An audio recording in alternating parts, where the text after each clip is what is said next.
One of the hallmarks of the legal system in this country and really in the whole Western world is the principle that you are innocent until proven guilty. It comes from Emperor Justinian in the 6th century, or so Wikipedia tells me. He was the first to write down this codification, this revision of Roman laws. And he provides as a general rule of evidence this law, E incumbit probatio qui dicit non qui neget, which means proof lies on him who asserts, not on him who denies.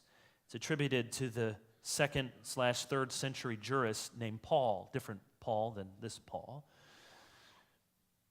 That was the principle. The burden of proof is upon the one who must prove the wrongdoing, not upon the one to defend.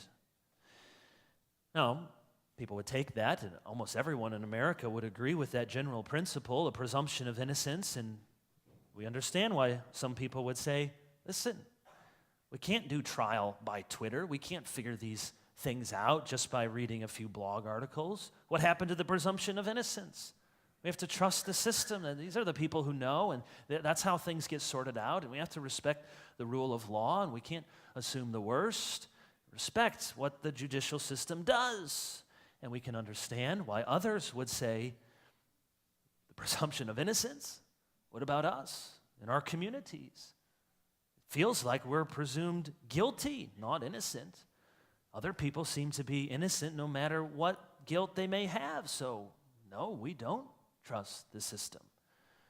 And you have whole communities feeling demoralized. You have probably police officers feeling demoralized. What are we to do as Christians?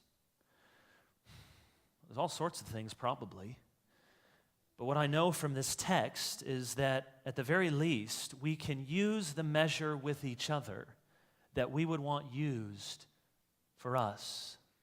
How would you want somebody to judge you? How would you, if you're in a criminal case, if you're in a community, if you have people thinking ill of you, how would you want it? Whatever side, however you sort through all of this information and all of this mess, what measure do you want people to use for you?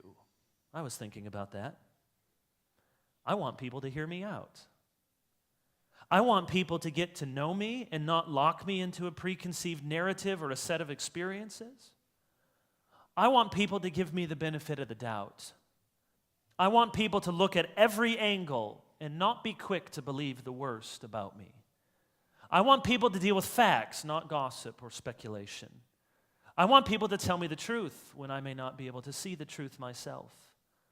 I want people to try to understand why I feel hurt or scared or upset.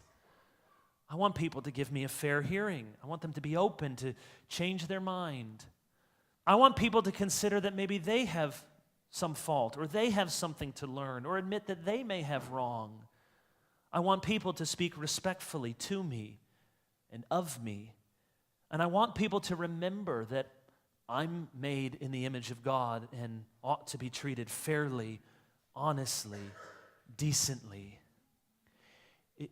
Isn't that the measure that all of us want used? Is it the measure that we are using with one another, and not just on racial issues or ethnic issues, which are so much bigger than black and white? It's in any part of the world, among any peoples, there are these same kinds of issues. What is the measure you want to be used to you, and is it the measure you are using for others?